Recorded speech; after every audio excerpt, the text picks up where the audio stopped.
Hello बच्चों। पढ़ाई में डाउट्स आते हैं, घबराइए मत, सबका सॉल्यूशन है डाउटनेट।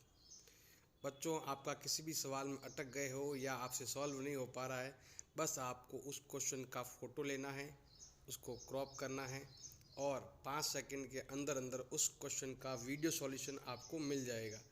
चाहे वो क्वेश्चन आपके होमवर्क का हो, सीबीएसई का हो, यूपी, बिहार, महाराष्ट्र, राजस्थान, एमपी या अन्य किसी बोर्ड का हो, चाहे आईआईटी, जेई, नीट या क्लास 6 टू 12 का सवाल हो, इन सब का जवाब मिलेगा डाउटनेट ऐप पर। या फिर कोई भी सब्जेक्ट हो, physics, chemistry, math, biology, science, आपके सभी सवाल के जवाब मिलेंगे डाउटनेट पर। साथ ही अब डाउटनेट पर पढ़िए कोटा की बेस्ट फैकल्टी जैसे जीबी सर, एनजे सर, आकांक्षा मैम, प्रिंस सर जैसे टॉप टीचर्स के, यानी अब पूरी पढ़ाई होगी डाउटनेट ऐप पर। 3 करोड़ से ज़्यादा बच्चे डाउटनेट ऐप पर पढ़ाई कर रहे हैं, तो आप भी जाइए डाउटनेट ऐप इंस्टॉल कीजिए। क्वेश्चन नंबर 8 आपके दे रखा है, an angle is greater than 45 degree. मतलब ये एंगल है जो 45 डिग्री से बड़ा है, कुछ भी हो सकता है, 50, 60, 80, 90, 100, कुछ भी 45 से बड़ा है। Is it complementary angle greater than 45 या इक्वल या फिर लेस देन।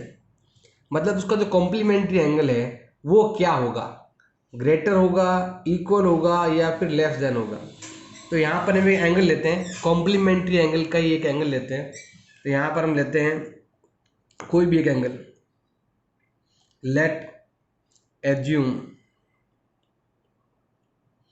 एंगल जो कितना होना चाहिए, आपके 45 से बड़ा होना चाहिए, मतलब ग्रेटर देन 45 डिग्री। तो वो एंगल आपको ऐसे ही एक एंगल मानना है जो 45 से बड़ा हो।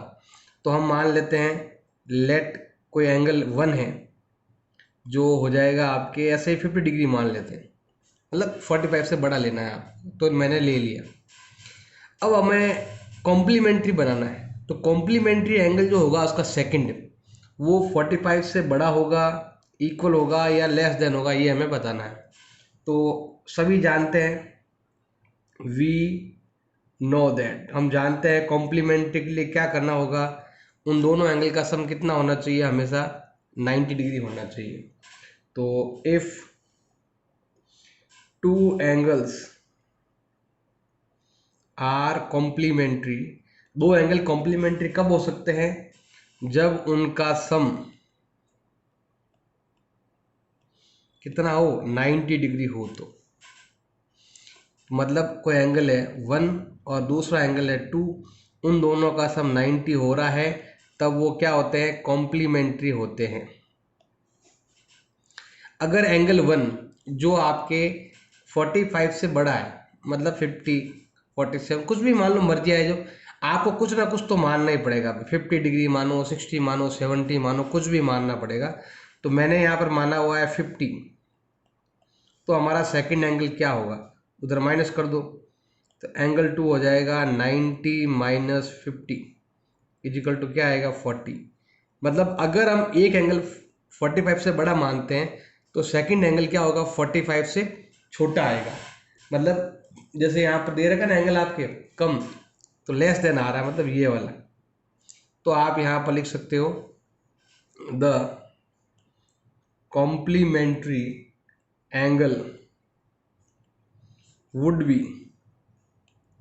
Less than 45। अगर कॉम्प्लीमेंट्री एंगल में एक एंगल 45 से बड़ा है तो दूसरा एंगल क्या आएगा, 45 से छोटा आएगा। आप बहुत सारे एग्जांपल लेकर भी ले सकते हो। अगर 60 लिया तो 30 आएगा, अगर आपने 70 लिया तो 20 आएगा। मतलब अगर एक एंगल 45 से बड़ा आ रहा है तो दूसरा क्या आएगा, 45 से छोटा आएगा। क्वेश्चन नंबर 9 दे रखा है, 9 का फर्स्ट, इन द एडजॉइंग फिगर, ये दे रखा डायग्राम। हमें इसको देखकर यहाँ पर कुछ क्वेश्चन के आंसर आपको देने हैं। एंगल 1 एडजेसेंट टू एंगल 2, क्या एंगल 1 और एंगल 2 एडजेसेंट एंगल है या नहीं है। तो कुछ पॉइंट हम देखो ध्यान देने से, दोनों पास पास के ही हैं तो एडजेसेंट एंगल है।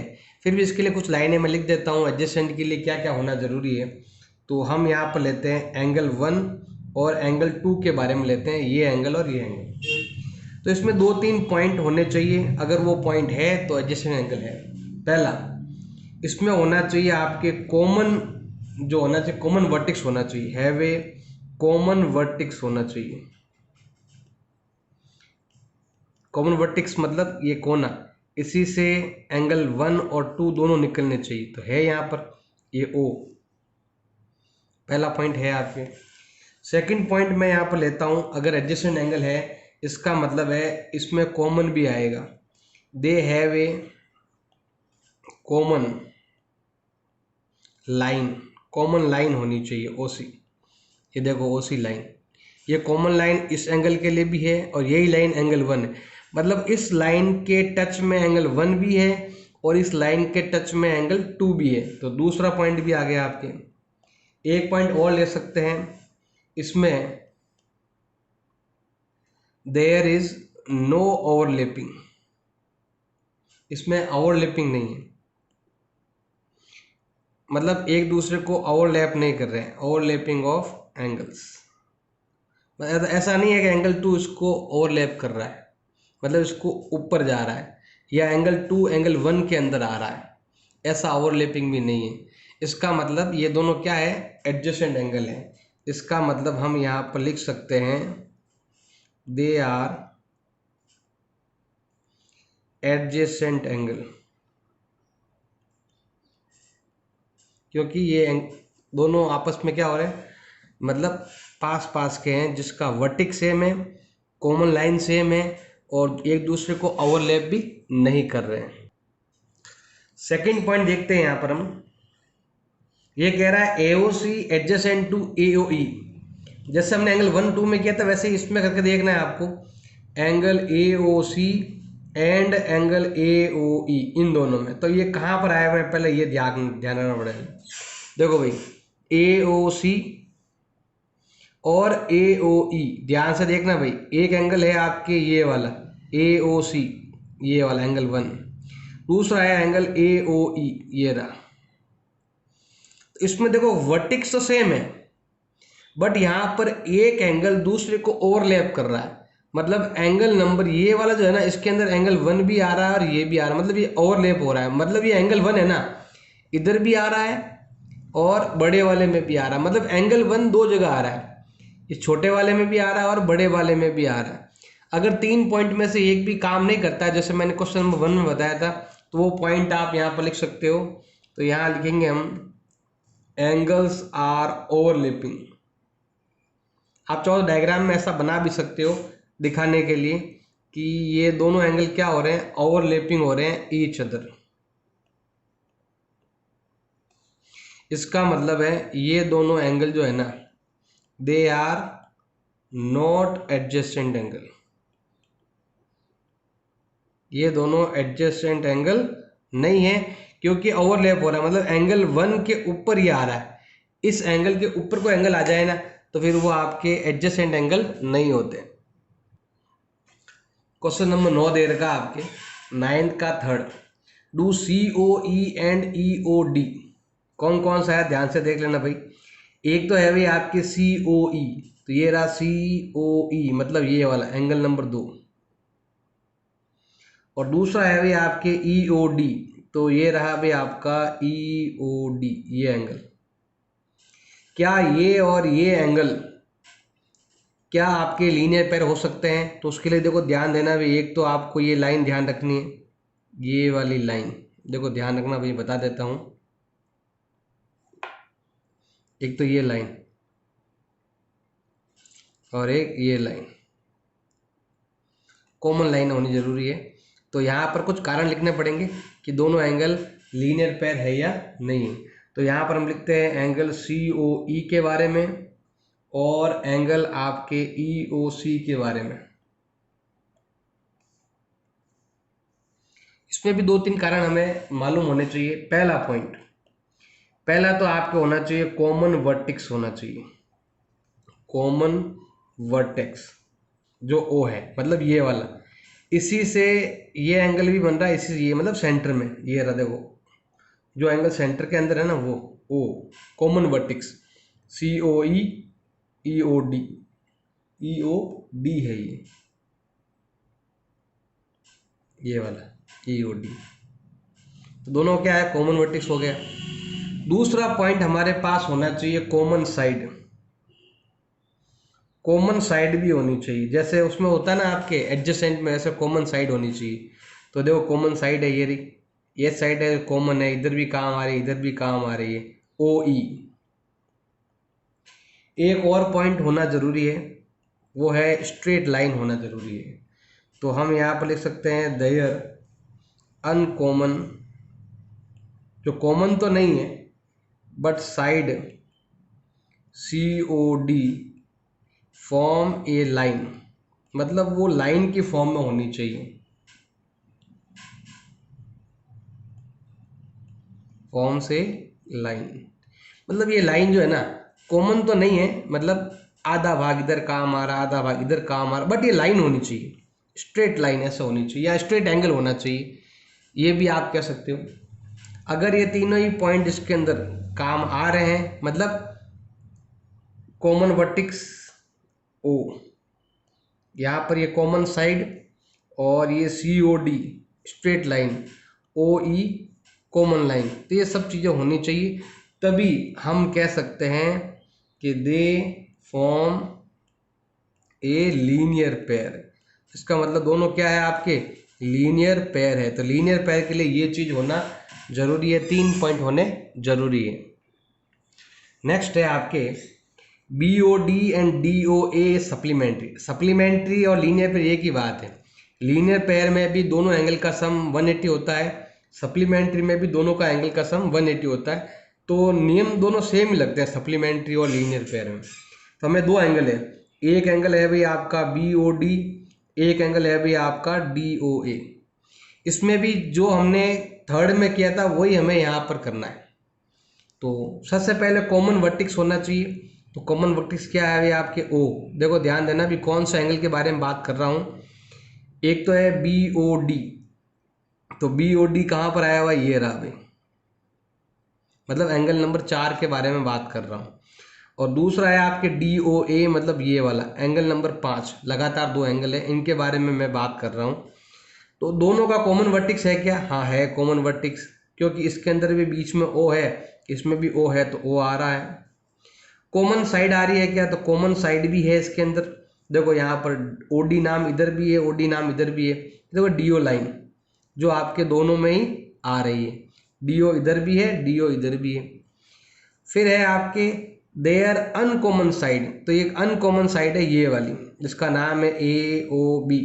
तो एक अनकॉमन साइड है AOB।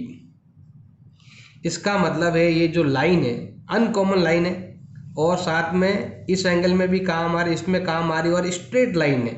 कैसी है, स्ट्रेट लाइन है। इसका मतलब दोनों एंगल क्या होंगे, सप्लीमेंट्री होंगे। तो आप लिख सकते हो, जैसे यहाँ पर लिखा हो लीनियर पेयर, उसकी जगह आप लिख सकते हो लीनियर पेयर को हटाकर नाम चेंज करके आप सप्लीमेंट्री लिख सकते हो कि they are form supplementary angle. ये दोनों सप्लीमेंट्री एंगल है, क्योंकि सप्लीमेंट्री का और आपके क्या बोलते हैं इसे, लीनियर पेयर का, दोनों का मतलब सेम होता है। 9th का 5th, angle 1 vertical opposite to angle 4। ऐसे वर्टिकल ऑपोजिट दिख रहे हैं आमने सामने, फिर भी हम कुछ कारण लिख सकते हैं यहाँ पर एंगल 1 एंड एंगल 4 के बारे में। अगर दोनों को आपको वर्टिकल ऑपोजिट प्रूव करना है तो पहला काम ये होना चाहिए कि दोनों का कॉमन वर्टेक्स होना चाहिए। तो ये होना चाहिए आपके कॉमन वर्टेक्स होना चाहिए। देखो कॉमन वर्टेक्स मतलब O। दूसरा जो हमें होना चाहिए बिल्कुल आमने सामने होने चाहिए। तो यहाँ लिख सकते हैं are opposite each other, are opposite each other.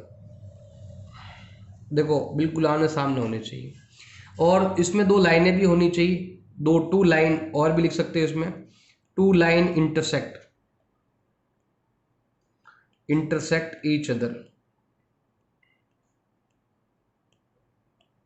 ये भी आप लिख सकते हो। देखो ये कौन कौन सी लाइन, ये रहा AB और ये रहा CD, बिल्कुल AB और CD के अंदर आ रहे हैं, तो आप नाम लिख सकते हो A B and C D, जहाँ दो लाइनें इंटरसेक्ट हो रही है और उनके ऑपोजिट एंगल होने चाहिए।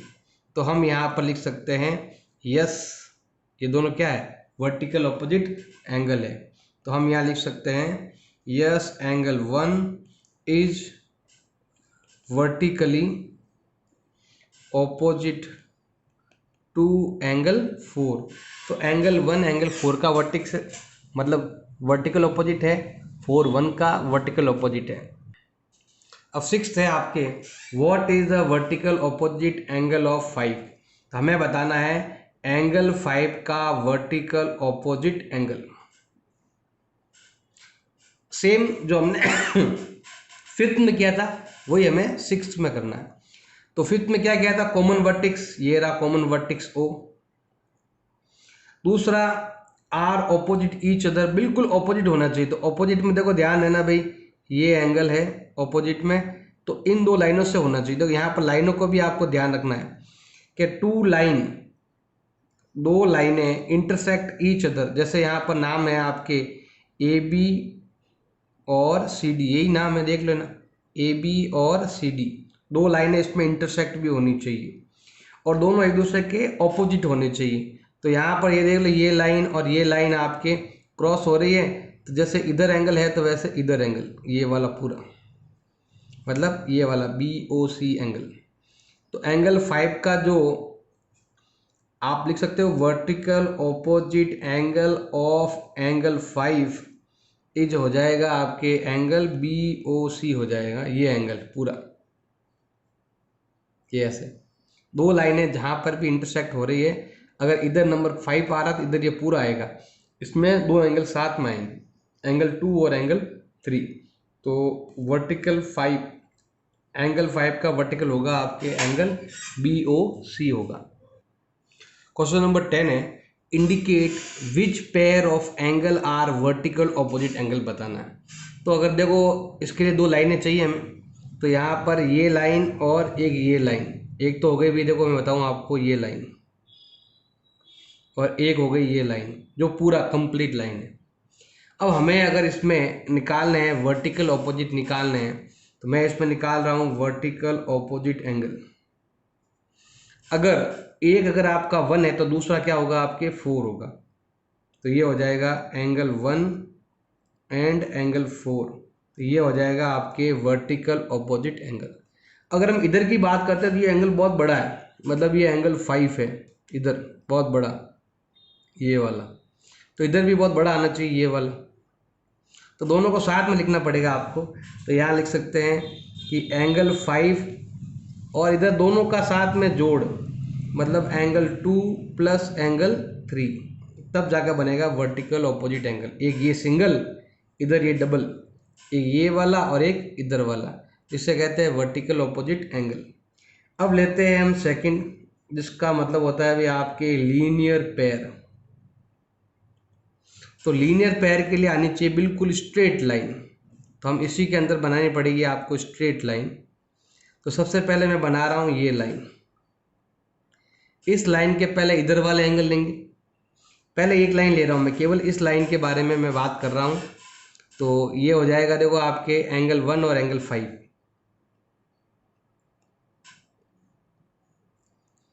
फिर है आपके इधर वाले, मतलब 4 के साथ ये दोनों एंगल, मतलब एंगल 4 के साथ हो जाएगा एंगल 2 प्लस एंगल 3। और अगर मैं यहाँ पर 2 लूँ, एंगल 2 लेता हूँ, तो ये हो जाएगा आपके 3 4 साथ में आ जाएगा। मतलब केवल इस लाइन के बारे में बताया मैंने, अगर ये लाइन है ना तो ये और ये लीनियर पेयर है। इधर अगर ये आपके लीनियर पेयर में आता तो ये दोनों आएंगे आपके। अब हम लेते हैं इस लाइन के बारे में, तो मैं पहले ये लाइन मिटा देता हूँ यहाँ पर। अब हम लेते हैं ओनली ये वाली लाइन, इधर वाली। अगर इधर वाली लाइन को अगर हम लेते हैं तो एक तो आपके ये हो जाएगा 4 प्लस 5, तो यहाँ पर हम लिख देते हैं एंगल 4 एंड एंगल 5, ये दोनों क्या है, लीनियर पेयर है। अब आते हैं इधर की ओर आएंगे तो 3 के साथ ये दोनों एंगल 3 के साथ आएगा आपके ये दोनों एंगल 1 प्लस एंगल 2। और अगर मैं इधर से लेता हूँ एंगल 3 मैंने लिया तो 1 2 आया, उधर एंगल 1 लेंगे हम तो 1 के साथ क्या आएगा, ये दोनों 2 3। क्योंकि देखो नियम है कि अगर मैंने यहाँ पर 2 लिया, अगर ये एंगल मैंने लिया ये वाला 3 तो पूरा लेना पड़ेगा ये वाला, और अगर मैंने ये एंगल लिया तो आपको ये पूरा लेना पड़ेगा। ऐसे बीच में अलग अलग एंगल नहीं ले सकते, आपको लगातार लेना पड़ेगा।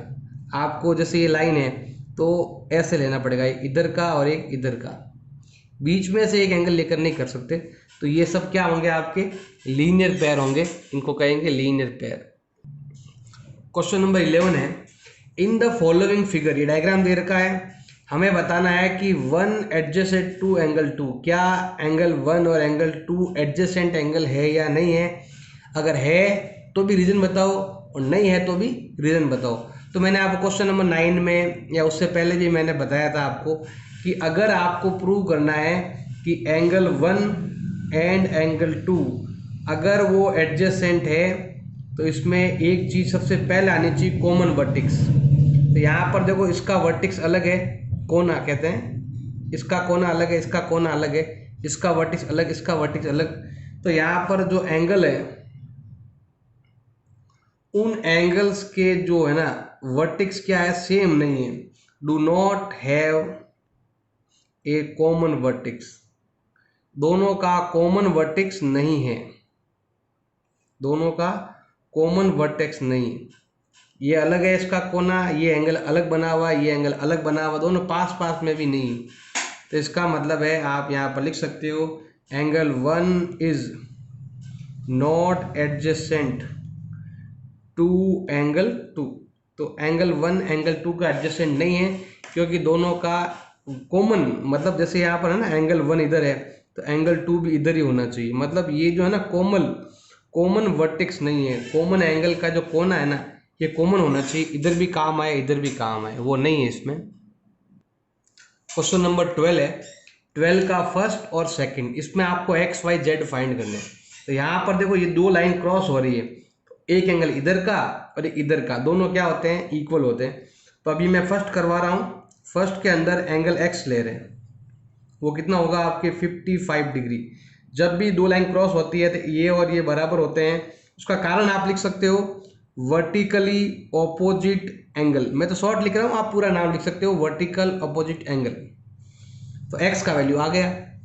अब हम लेते हैं इन दोनों को, ये दोनों देखो लीनियर पेयर है, ये दोनों देखो स्ट्रेट लाइन जा रही है, तो आप यहाँ लिख सकते हो angle y plus 55 degree is equal to होता है 180 डिग्री होता है। क्यों होता है, तो हम यहाँ लिख सकते हैं लीनियर पेयर, ये दोनों लीनियर पेयर है, एक स्ट्रेट लाइन पर दो एंगल जो होते हैं ना उनको कहते हैं हम लीनियर पेयर कहते हैं। उधर भेज दो माइनस हो जाएगा, तो y का वैल्यू हो जाएगा 180 माइनस 55, तो ये हो जाएगा माइनस कर दो, तो ये आएगा आपके 125 डिग्री।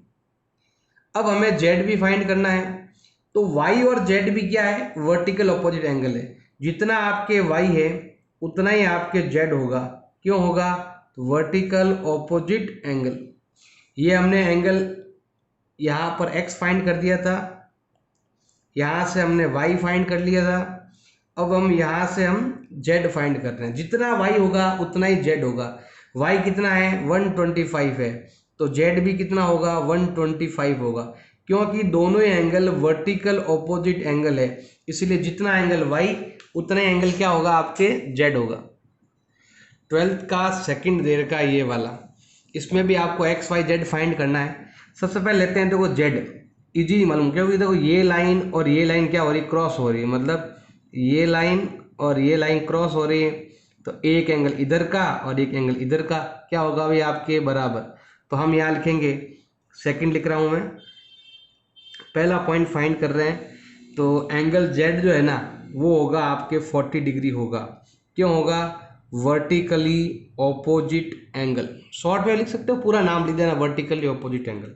तो पहला पॉइंट तो हमें फाइंड हो गया। अब हम लेते हैं यहाँ पर दूसरा पॉइंट, तो दूसरे पॉइंट के लिए यहाँ पर हम लाइन लेते हैं ये वाली, ये लाइन, इसमें अगर आप ध्यान लगाओ तो ये दोनों एंगल क्या है आपके, लीनियर पेयर है, स्ट्रेट लाइन है, एक लाइन खींची जा रही है, तो ये स्ट्रेट एंगल है ये वाला। तो हम यहाँ लिखेंगे y plus z is equal to होता है आपके 180 डिग्री होता है। क्यों होता है, तो यहाँ लिखेंगे हम लीनियर पेयर। अब z हम यहाँ पर फाइंड कर रखे हैं, z का वैल्यू है आपके 40 इजिकल टू हो जाएगा आपके 180, उधर भेज दो तो y का वैल्यू आ जाएगा 180 माइनस 40 इजिकल टू होगा आपके 140 डिग्री। मतलब दोनों में से दोनों का सम 180 होता है, एक माइनस कर दो एक आ जाएगा। अब लेते हैं हम यहाँ पर थर्ड पॉइंट लेते हैं। देखो इधर से भी आप लीनियर पेयर ले सकते हो, मतलब दो एंगल साथ में और ये सिंगल ऐसे, तो ऐसे हम ले सकते हैं। तो मैं यहाँ पर दोनों को साथ में ले रहा हूँ, मतलब x प्लस 40 ये साथ में ले लिया और 25 अलग से ले लिया, ये पूरा एक स्ट्रेट एंगल बनता है। तो इन दोनों का सम ये पूरा कंप्लीट और 25 इनका सम होता है आपके 180 होता है। क्यों होता है, तो आप यहाँ लिखोगे लीनियर पेयर के कारण होता है। अब सॉल्व कर दो तो x भी आ जाएगा, तो x प्लस ये दोनों होते हैं 65 इजिकल टू 180, उधर भेज दो माइनस हो जाएगा, तो आपके x का वैल्यू आएगा 180 माइनस 65, तो ये हो जाएगा आपके कितना 115 डिग्री। तो z आ गया 40, y आ गया 140, x आ गया आपके 115 डिग्री।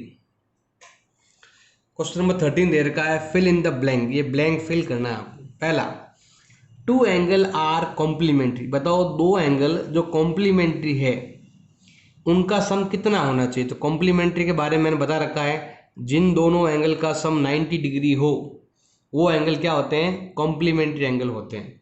सेकंड है if two angle are supplementary, complementary के लिए सम होना चाहिए 90 डिग्री और सप्लीमेंट्री के लिए एंगल का सम होना चाहिए आपके 180 डिग्री। अब देखो two angle form a linear pair, देखो कोई दो एंगल है अलग अलग, ये एंगल और ये एंगल, मान लो कि ये 60 है तो ये क्या है आपके 120 है, और ये दोनों क्या है लीनियर पेयर है। ये लीनियर फॉर्म, देखो ये लीनियर एंगल भी है और टू एंगल है अलग अलग, मान लो इनको थोड़ा अलग अलग कर देते हैं, इसको अलग कर देते हैं, इसको अलग कर देते हैं, तो दोनों एंगल क्या बन जाएंगे, सप्लीमेंट्री एंगल भी बन जाते हैं, क्योंकि जिनका सम 180 होता है वो क्या होते हैं, सप्लीमेंट्री एंगल होते हैं। तो जो आपके दो एंगल लीनियर पेयर कहलाते हैं वो क्या होते हैं, सप्लीमेंट्री होने चाहिए। तो आप लिख सकते हो सप्लीमेंट्री, जो ऊपर लिखा हुआ है ना वो पूरा आप यहाँ पर लिख सकते हो। इफ टू एडजेसेंट एंगल, देखो दो एडजेसेंट एंगल है, देखो यहाँ पर सिंपल सा बताते हैं आपको, ये एडजेसेंट एंगल है क्योंकि वर्टिक्स एक है, इसी से एंगल 60 है, इसी से एंगल 120 है। दो एडजेसेंट एंगल भी है और सप्लीमेंट्री भी है, सप्लीमेंट्री भी है और एडजेसेंट भी है, तो वो एंगल क्या कहलाते हैं, वो लीनियर पेयर कहलाते हैं। वो क्या कहलाते हैं आपके, लीनियर पेयर कहलाते हैं। तो हम यहाँ लिखते हैं वो कहलाएंगे भाई आपके लीनियर पेयर कहलाएंगे। नेक्स्ट पॉइंट है भाई आपके if two line intersect at a point, दो लाइनें जो आपस में हो रही है इंटरसेक्ट, तो एक इधर का और एक इधर का, वो कहलाता है वर्टिकल ऑपोजिट एंगल, क्या होते हैं, इक्वल होते हैं। अगर दो लाइनें इंटरसेक्ट हो रही है vertical opposite angle are always equal, always क्या होते हैं, इक्वल होते हैं, ये दोनों एंगल क्या होंगे, इक्वल होंगे। अगला है इफ टू लाइन इंटरसेक्ट, तो यहां पर देखो टू लाइन हो रही है, इंटरसेक्ट हो रही है at a point, one pair of vertical opposite angle are acute, अगर वन पेयर एक्यूट है तो सेकंड पेयर क्या होगा। अब एक्यूट का मतलब हो गया 90 से कम, मान लो कि ये आपका 80 है तो ये भी क्या रहेगा आपका 80, मतलब एक पेयर आपका 80 है, मतलब 90 से कम है, एक्यूट एंगल है, ये दोनों क्या है, एक्यूट है। और अगर आपको लेना है ऑब्ट्यूज, देखो ये 80 है, अब पता है ना ये दोनों लीनियर पेयर भी है, तो क्या करना पड़ेगा, 180 में से माइनस करना पड़ेगा, तो कितना आता है 100। अगर ये 100 है तो ये भी 100 है। अगर एक पेयर अगर आपको लग रहा है कि वो एक्यूट है, तो ये दूसरा जो पेयर है इधर वाला वो क्या है आपके ऑब्ट्यूज है। एक्यूट का मतलब मैंने बता रखा है 90 से कम, ऑब्ट्यूज का मतलब होता है 90 से ज़्यादा। तो यहाँ पर ये कह रहा है कि अगर एक पैर अगर आपका एक्यूट एंगल है तो दूसरा पैर क्या होगा आपके ऑब्ट्यूज एंगल। तो आप यहाँ लिख देना ऑब्ट्यूज एंगल्स। अगर एक पैर एक्यूट एंगल है तो दूसरा पैर क्या होगा आपके ऑब्ट्यूज एंगल होगा। क्वेश्चन नंबर 14 आपके दे रखा है, यहाँ पर डायग्राम बना हुआ है, तो लिखा हुआ इन द एडजॉइंट फिगर, ये रहा आपके फॉलोइंग पेयर ऑफ एंगल हमें लिखने। सबसे पहला फर्स्ट पॉइंट आपको लिखना है ऑब्ट्यूज, ऑब्ट्यूज भी होना चाहिए और साथ में होना चाहिए आपके वर्टिकली ऑपोजिट एंगल भी होने चाहिए, वर्टिकल ऑपोजिट एंगल। अगर आपने देखा होगा कि ये लाइन और ये लाइन पूरा क्रॉस हो रहा है, मतलब ये लाइन, ये कौन सी लाइन है भी आपके एडी लाइन, और ये वाली एक तो नाम है आपके एडी, एसी नाम है, ये रहा ये लाइन एसी, और इधर नाम क्या है भी आपके डी और बी। ये लाइन सीधी है वैसे, तो आपको सीधा दिखता होगा देखो यहाँ से ये एंगल आपको 90 से छोटा है, तो ये एंगल क्या होगा भाई आपके 90 से बड़ा होगा, इधर वाला और इधर वाला। मतलब आपको सिंपल दिख जाएगा कि भाई ये एंगल बड़े बड़े हैं ऑब्ट्यूज। तो एक हो जाएगा आपके एंगल ए ओ डी और दूसरा हो जाएगा आपके एंगल बी ओ सी। ये तो आपको लग रहा है ना ये एक्यूट है, ये एक्यूट है, और ये क्या दिख रहे हैं आपको ऑब्ट्यूज। डायग्राम को देखकर ही बता देना है कि आपका आंसर होगा ए ओ डी और बी ओ सी। ये दो एंगल ऐसे हैं जो ऑब्ट्यूज भी है और वर्टिकल ऑपोजिट एंगल भी है। अब हम लेते हैं यहाँ पर सेकंड। सेकंड क्या लिखा हुआ है आपके, एक तो होना चाहिए भी आपके एडजेसेंट होना चाहिए और साथ में होना चाहिए भी आपके कॉम्प्लीमेंट्री भी होना चाहिए, कॉम्प्लीमेंट्री के साथ साथ एडजेसेंट भी होना चाहिए। तो अगर आप यहाँ पर ध्यान देखो तो ये हो रहा है देखो 90 डिग्री, इस 90 डिग्री के अंदर दो एंगल आ रहे हैं, एक ही 90 में दो एंगल आ रहे हैं। तो अगर आप देखोगे तो क्या नाम है भाई, angle A O B plus angle कौन सा ए ओ ई, इन दोनों को ऐड करते हैं तो बनता है बी ओ ई। मतलब ये एंगल और ये एंगल, इन दोनों को ऐड करें क्या बनेगा, बी ओ ई बनेगा।